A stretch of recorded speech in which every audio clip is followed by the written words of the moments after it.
সম্মানিত বীর ভাইরা,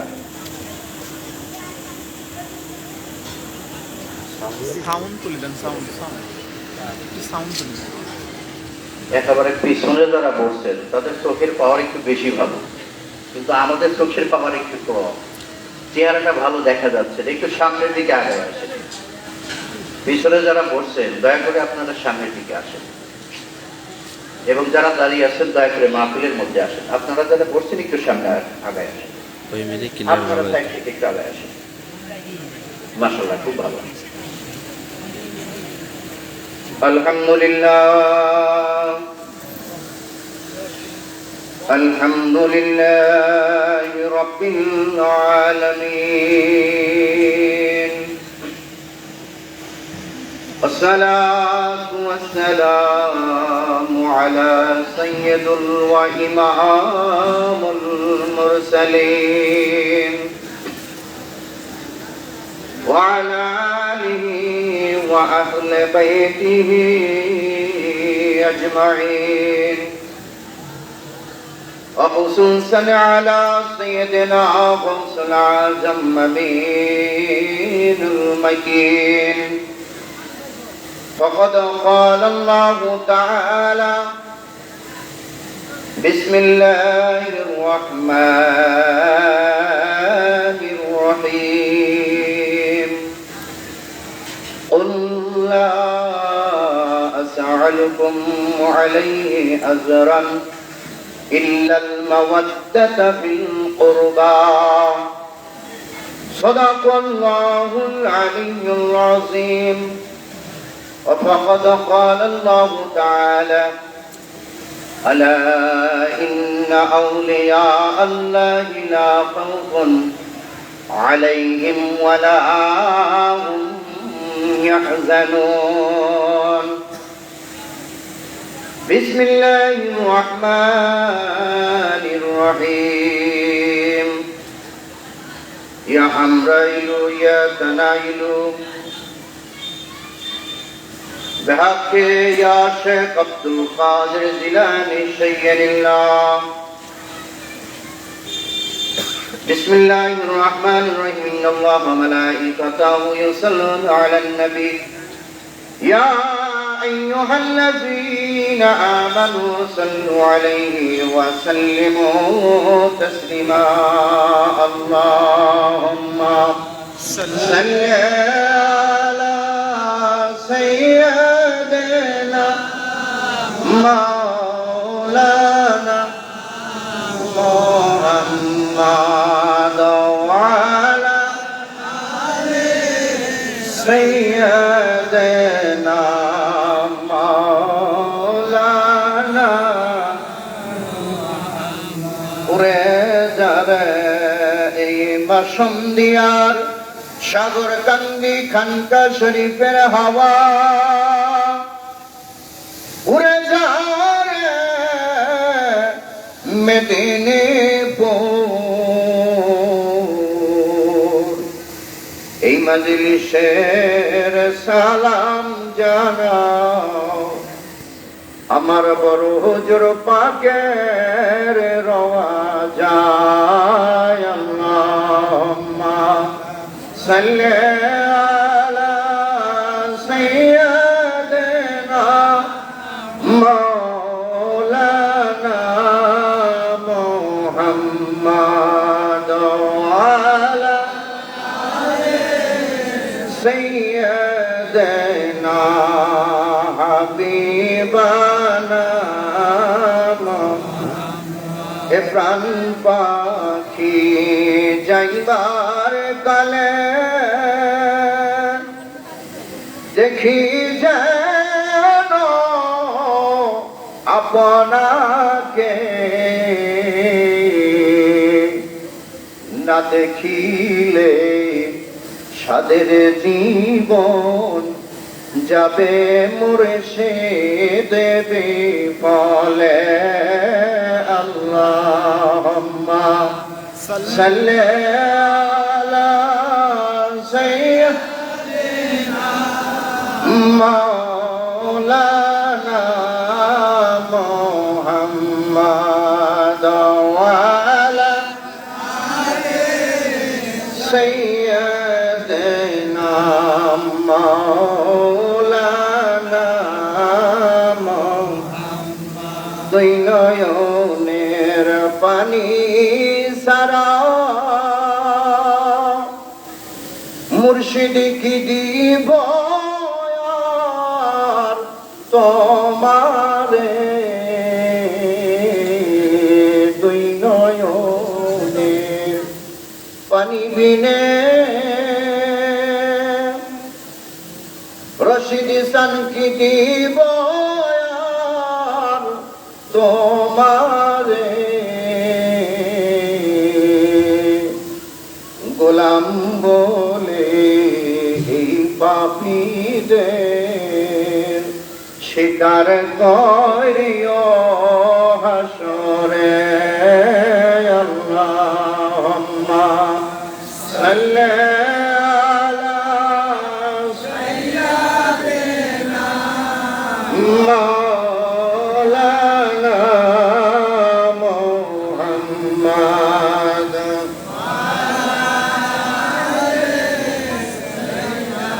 দেনা মাওলানা সকলে বলেন আলহামদুলিল্লাহ। বাবাজি, সময় খুবই সংক্ষিপ্ত, যেহেতু আমাদের প্রধান অতিথি আমাদের সুদূর ভারতবর্ষ থেকে আগত, আমাদের এই দরবার পাকের খানদান পাকের বিশিষ্ট একজন আলেম জনাব আলহাজ মাওলানা ওলিউল্লাহ কাদরী সাহেব, উনি আমাদের মাঝে তাশরীফ এনেছেন। ওনার বিশেষ বক্তব্য আমরা শ্রবণ করব।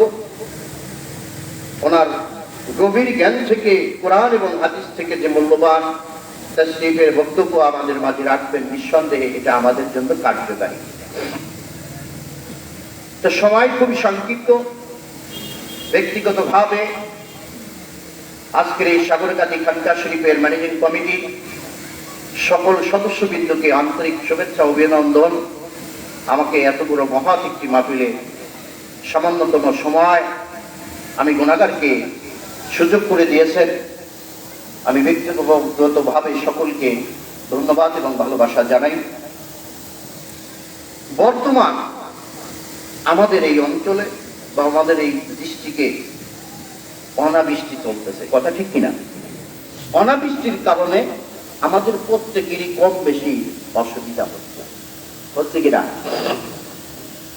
বৃষ্টি ছাড়া মানুষ বাঁচতে পারে না। বৃষ্টি আল্লাহর একটা রহমত।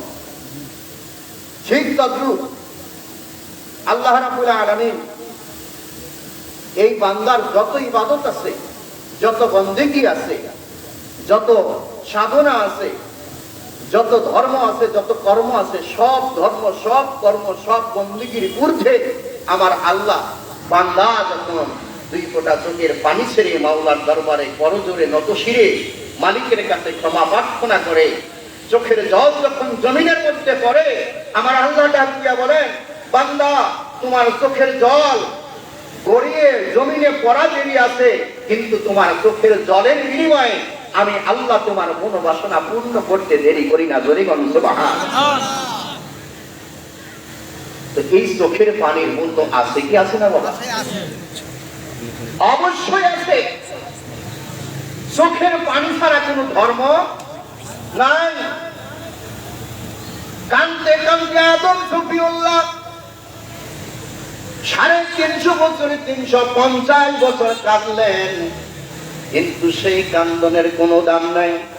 শুধু কাঁদলে হবে না, কান্দনের মধ্যে ওয়ালা আলে মুহাম্মদ, কান্দনের মধ্যে যদি আমার আল্লাহ বলেছেন তোমরা কাঁদো কাঁদো বন্দেগী করো, তবে কান্দনের মধ্যে বন্দেগীর মধ্যে যদি আমার নবীর মহব্বত, আমার নবীর আলে রসুলের মহব্বত, আমার হুজুর পাকদের মহব্বত তোমাদের কান্দনের মধ্যে যদি থাকে, তোমরা যদি কাঁদতেও না পারো, তোমাদের চোখ দিয়া যদি পানি নাও আসে, যদি কান্নার অভিনয় করে যদি কাঁদতে থাকো, যদি চোখের জল যদি না বের করতে পারো, তোমার চোখের মধ্যে যদি জল যদি না আসে, আমি আল্লাহ তোমার মনের খবর জানি, অন্তরের খবর জানি। তোমার অন্তরের মধ্যে রয়েছে আমার নবীর প্রেম, তোমার অন্তরের মধ্যে রয়েছে আমার নবীর আহলে বায়াতের প্রেম। আমার আল্লাহ ডাক দিয়া কয়, বান্দা রে, আমার আহলে বায়াতের প্রেমের কারণে, পাঞ্জাতনের প্রেমের কারণে আমি আল্লাহ তোমার সেই অবলা মুখটা, কান্দনে মুখটা, তোমার চোখ দিয়া পানি বের হয় না, তাতে আমি আল্লাহ খুশি না। কিন্তু যেহেতু আমার নবীর মহব্বত, যেহেতু আমার নবীর আহলে বায়াতের মহব্বত নিয়ে তুমি কান্নার একটা ভান ধরছো, তুমি না কাঁদলেও আমি কান্দনের গুনার ওসিলায়, তোমার কান্দনের ভাবের ওসিলায় আমি তোমার জীবনের গুনাহগুলো মাফ করে দিলাম। আদম রে, 350 বছর কেন, যদি 3500 বছর কান্দ, তোমার জীবনের গুনাহ মাফ হইতো না। যদি এই জমিন থেকে, আসমান থেকে জমিনে নামার পর যদি আরশে মুআল্লার দিকে তাকায়া পাক পাঞ্জাতনের নামের ওসিলা করিয়া, আমার হাবিবের নামের ওসিলা করিয়া যদি আমি মাওলার দরবারে ক্ষমা চাইতা, রব্বানা যালামনা আনফুসানা ওয়া ইল্লাম তাগফির লানা ওয়া তারহাম লানাকুনান্না মিনাল খাসিরিন। মালিক রে মালিক, আমার নফসের তাড়নায়, আমার নফসের যন্ত্রণায় যে অন্যায় আমার নিজের আত্মার সাথে জুলুম করিয়াছি, তোমার পাঞ্জাতনের নামের খাতিরে, তোমার আহলে বায়াতের নামের খাতিরে আমি বেহেশতে থাকাকালীন 5টা তারকা দেখেছি, 5টা রূপ দেখেছি। 5 জনকে চিনি না, পাক পাঞ্জাতনকে চিনি না, কিন্তু 5টা রূপ দেখিলাম, 5টা নূর দেখছি রে মাওলা। সেই 5টা নূরের খাতিরে, পাঞ্জাতনের খাতিরে আমার নিজের প্রতিনিধি অত্যাচার করেছি, সেই পাঞ্জাতনের কারণে তুমি আমারে মাফ করে দাও। আমার আল্লাহ ডাক দিয়া বলেন, আদম রে, তোমার তো মাফ করলাম, আমি আল্লাহ কথা দিলাম, তোমার আদি সন্তানগুলো কিয়ামত পর্যন্ত যত গুনাহ করবে 350 বছর তোমার মতো কাঁদতে হবে না। আদম রে, আমি আল্লাহ বলে দিলাম, তুমি তো 350 বছর কাঁদলে, তোমার আদি সন্তানরা 350 বছর কাঁদবে না। আসমান থেকে জমিন পর্যন্ত গুনাহ করবে, জমিন থেকে আসমান পর্যন্ত গুনাহ করবে।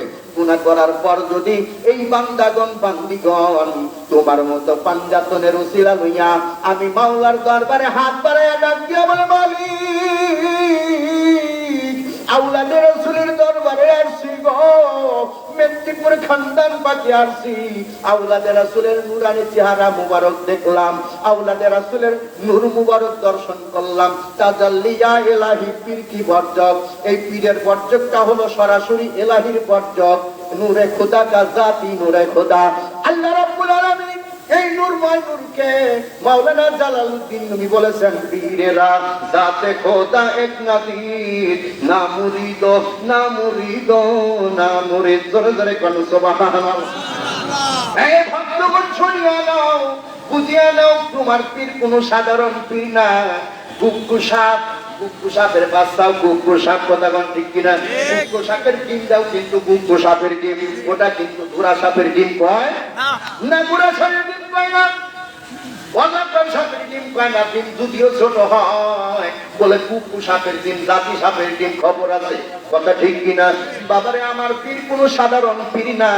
জালালউদ্দিন নবী মসনবী শরীফের মধ্যে ঘোষণা করেছেন, পীরেরা জাতে খোদা এক নাদির, না মুরিদ না মুরিদ না মুরিদ। মুরিদ হওয়ার আগে, বায়াত হওয়ার আগে, কলমা গ্রহণ করার আগে এই কথাটা তোমার পীরের প্রতি ঈমান আনো। আগে কি ঈমান আনবে?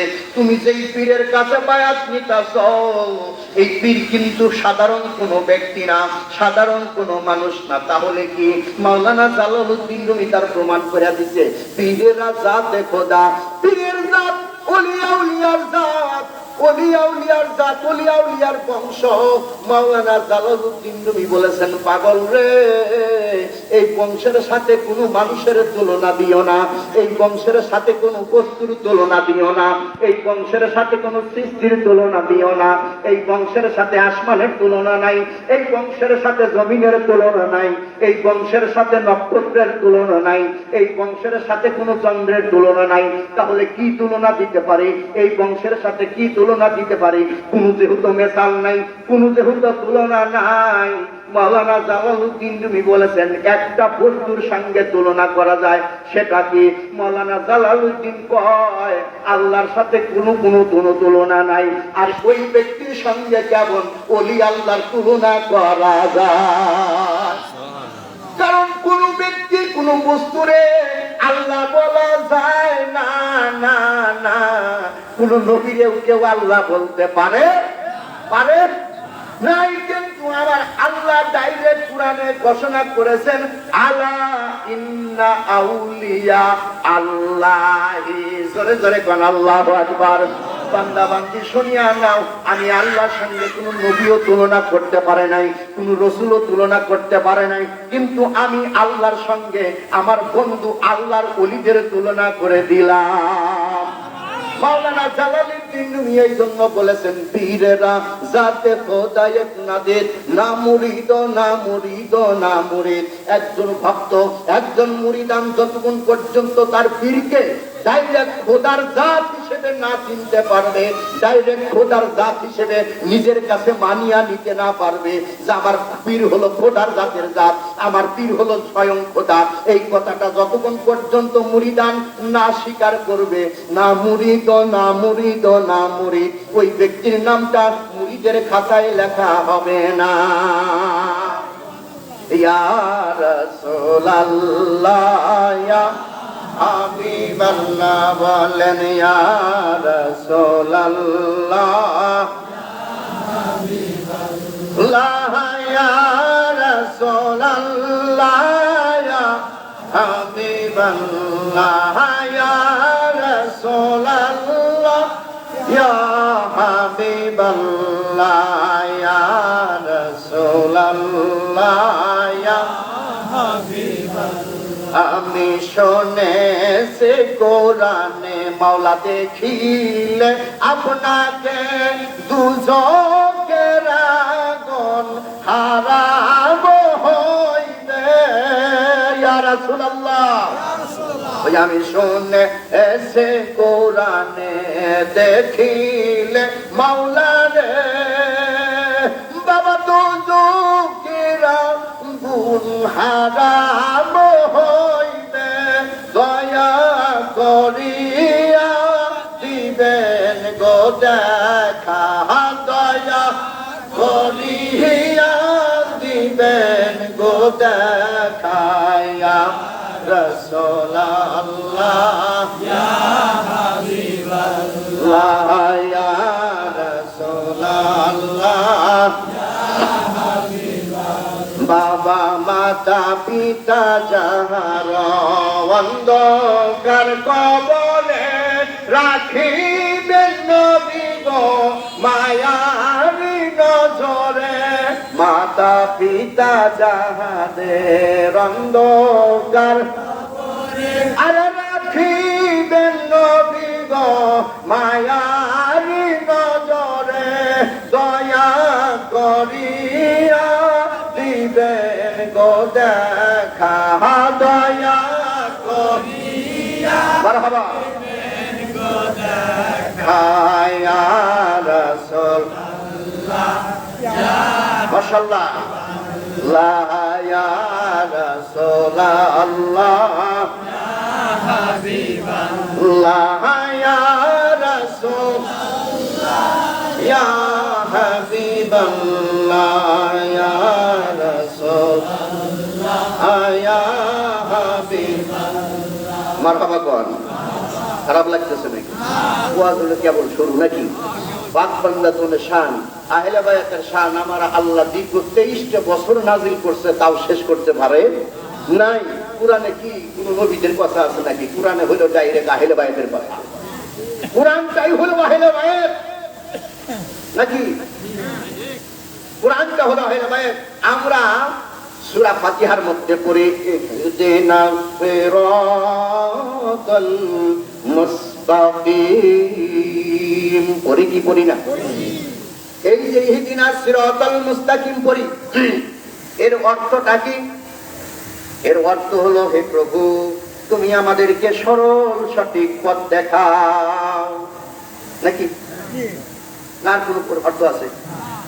ইহদিনাস সিরাতাল মুস্তাকিম এই সাগরকান্দির আশেপাশের যদি কোনো মাওলানা মুফতি মুহাদ্দিস কারি যদি কোনো বান্দা বান্দি থেকে থাকো, তার সাথে আমি মোকাবেলা করতে রাজি, এখন বসতে রাজি, একটু বোঝা পড়ার জন্য যে ইহদিনাস সিরাতাল মুস্তাকিম যে আমার আল্লাহ নাজিল করলেন, কোনো পথ দিল না, কোনো রাস্তা দিল না, তাহলে এই কথা কেন বললো? ইহদিনাস সিরাতাল মুস্তাকিম, সরল সঠিক কোন রাস্তায় পর্যন্ত খুঁজে পাইছেন?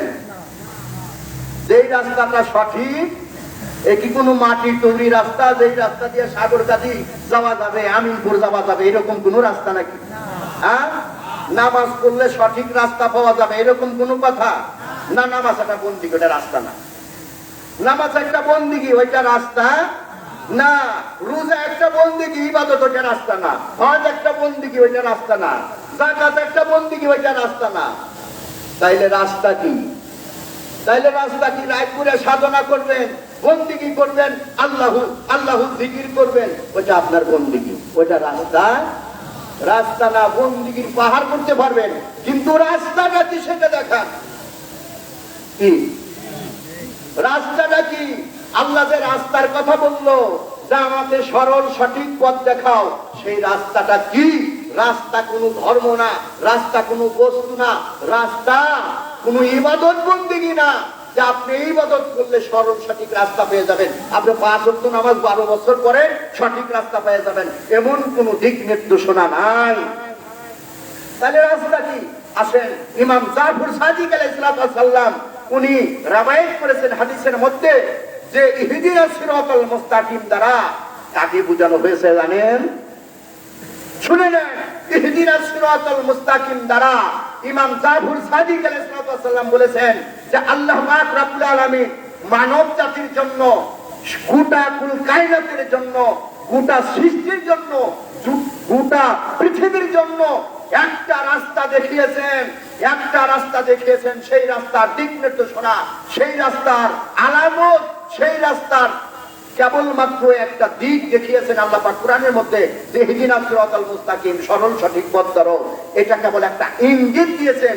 কিন্তু রাস্তাটা কি?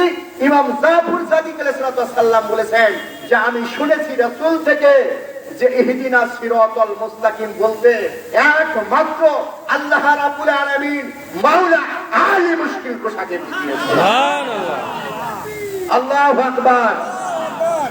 ইয়া আলী, ইয়া আলী, ইয়া গাউস, ইয়া গাউস।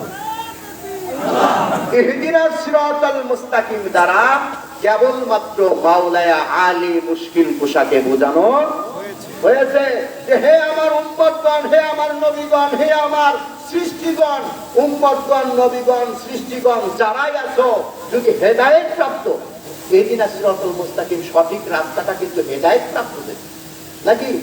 আর হেদায়েত বলতে আমরা কি বুঝি? আমরা সাদা জীবন শুধু বলতেছি হেদায়েত আসেন, হেদায়েতে আসেন, হেদায়েতে আসেন। হেদায়েত মানে কি? হেদায়েত মানে কি?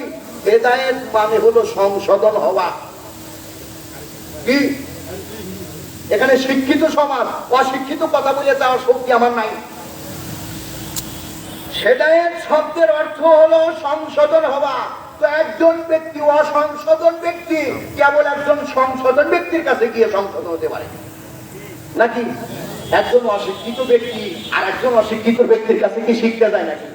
আমি যদি মূর্খ হই, আমার ভাই যদি শিক্ষিত হয়, তা আমি ভাইজানের কাছে যাবো, ভাই যে আমি তো এই জিনিসটা জানি না দাদা, আমার একটু শেখায়া যায় নাকি? আমার বাবাজি খুব ভালো ইংরেজি পারদর্শী, আমি বাবাজির কাছে আসছি, বাবা আমি তো ইংরেজি ভালো বুঝি না, আমার একটু গ্রামারটা বোঝাই দেন। উনি যদি জানে তাহলে উনি আমার বোঝাই দিতে পারবে নাকি? এই সৃষ্টি ধরায় কুল কায়নাতের মধ্যে, পৃথিবীর জমিনে সংশোধনকারী হিসেবে কেবলমাত্র আল্লাহ পাক রব্বুল আলামিন নির্বাচিত করেছেন নবী এবং নবীর বংশধরকে, যে কিয়ামত পর্যন্ত সাধারণ সৃষ্টিজীবকে ভুল পথ থেকে সংশোধন করে আনার দায়িত্ব কেবল নবী বংশের প্রতি দেওয়া হলো, আমার হুজুর পাকদের প্রতি দেওয়া হয়েছে। আর কানের দলে বলে যে আমার হুজুর পাকরা নাকি কিছুই জানে না, কিছুই বোঝে না। কথা বলে ঠিক কিনা? আমার হুজুর পাক কাবাও কেবলার চেহারা মোবারক দেখলে যেই বন্দেগী হয়, একটা কাজেমুল্লাহ সারা জীবন বন্দেগী করলে অত বন্দেগী হবে না। ঠিক। একজন কাঠমুল্লাহ মসজিদের ইমামতি করতে করতে সে যদি কপালে দাগ ফেলায় মসজিদের মধ্যে মারা যায়, সারা জীবনের বন্দিগি। আর আমি আমার হুজুর পাকের দিকে তাকাবো, 1 সেকেন্ড তাকানোর সাথে সাথে ওর সারা জীবনের বন্দিগি সমতুল্য হয়ে যাবে। এটা আমার কথা না, এটা আমার মুগ্ধবাণী কথা না যে মেদিনীপুরের খানদানের লোকেরা গাঁওজুয়ারি কথা বলে, এটা আমার কথা না। এটা মসনবী শরীফের মধ্যে মাওলানা জালালউদ্দিন রুমি বলেছেন, এক সমানা সাহাবাতে বাউলিয়া বেহদরা সাদলাতাত বিরিয়া। একজন আউলিয়ার নিকটে 1 সেকেন্ড সময় যদি ব্যয় করে, ইনশাআল্লাহ আমাদের যে বিশেষ অতিথি সাহেব মাওলানা মঞ্জুর ইসলাম কাদরী সাহেব আমাদের মধ্যে ইতিমধ্যে উপস্থিত হয়ে গেছেন ইনশাআল্লাহ। আসলে আমরা যার বক্তব্য শোনার জন্য অধীর আগ্রহে বসে আছি, তিনি হলেন আমাদের সেই আলহাজ মাওলানা মোহাম্মদ ওলিউল্লাহ কাদরী সাহেব। কথা বলেন ঠিক কিনা? তো আমরা তার বক্তব্য ইনশাআল্লাহ, তো আমি শেষ করে দেবো ইনশাআল্লাহ। বসেন। আমার প্রাণ প্রিয় ভাইজান, এই দরবারেরই খেদমতগার, আমরা সকলেই এই দরবারের খেদমতগার। দুইটা কথা বলার জন্য আসি আমরা, তাই বলে যে আমরা উপরে র্যাঙ্কের লোক তা না, কিন্তু আপনারা যারা নিচে বসে রয়েছে আপনারা আমরা একই লোক, একই পীরের মরে জানতে হতো। বড় ছোট যাই হই, আবার ওই মেদিনীপুরে যায় ওই দুলার মধ্যে সবাই এক জায়গায় গড়াগড়ি নাকি? এখানে যত বড় চেয়ারে বসি না কেন, মেদিনীপুরে যায় কোনো চেয়ার নাই, ওই মেদিনীপুরে ধুলা ছাড়া আর কোনো জায়গা নাই। তো আমরা সকলেই এই দরবার পাকের, খানদান পাকের গোলাম হিসেবে আমরা মওলা পাকের কাছে দাবিদার হব ইনশাআল্লাহ। তা আমি ইতিমধ্যে আমার আলোচনা আসলে সংক্ষিপ্ত করলাম, সময় যেহেতু সংকীর্ণ। আমার শ্রদ্ধাভাজন মাওলানা জনাব মঞ্জুর ইসলাম কাদরী সাহেব চলে আসছেন, আমি আমার বক্তব্য এখানেই সমাপ্ত করছি। সকলে আমার জন্য দোয়া করবেন। আমি